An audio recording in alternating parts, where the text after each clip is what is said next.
Kwa ihinda iraya Josphine Akeyo akoretwo gitanda-ini giki akigirikana ruo atekwota kwikira ona atia.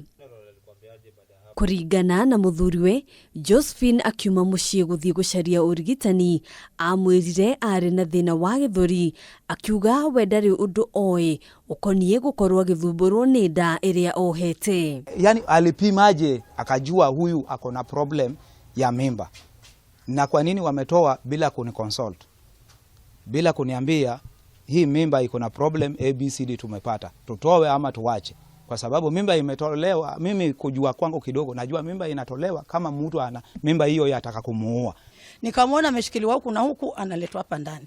Nikiuliza ndio ananiambia tumbo yake imefura. Baadaye walipoenda Coast General kwa picha wakasema ametobolewa utumbo. Iliniuma sana. Thutha wa gukinya Thibitari maundu magicenjia na kiria kiarumiriire thutha ucio ni ruo na maithori. Akanidunga shindano, akachokora huku, akaingiza sijui ni nini inakaa hivi.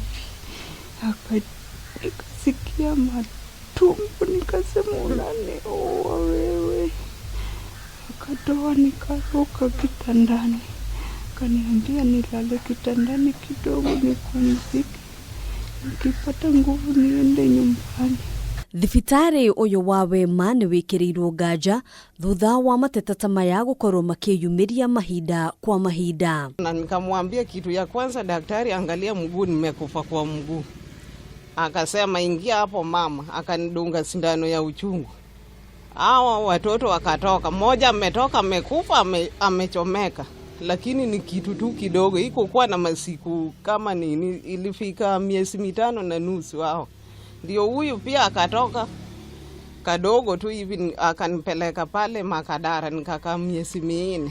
Ona kuhanoro uguo urugamiriri wa Thibitari ino ni ureganite na ripoti ino, makiuga hatire itemi o riothe manyitire guteithiriria Josphine kuruta nda. The patient came attempt of having a portion from somewhere else, and the patient was received. After examination by the doctor, the patient was overbleeding, so the doctor tried to cut or stop the bleeding, but it was hard for the doctor, so the patient was referred to Coast General for further management. Josphine akoretwo akirigitwo mahinda kwa mahinda, thina wake ukioneka o guthii na mbere kwihiriria. Handũ-inĩ ha Kameme TV, njĩtagwo Ngina wa Wadurwa.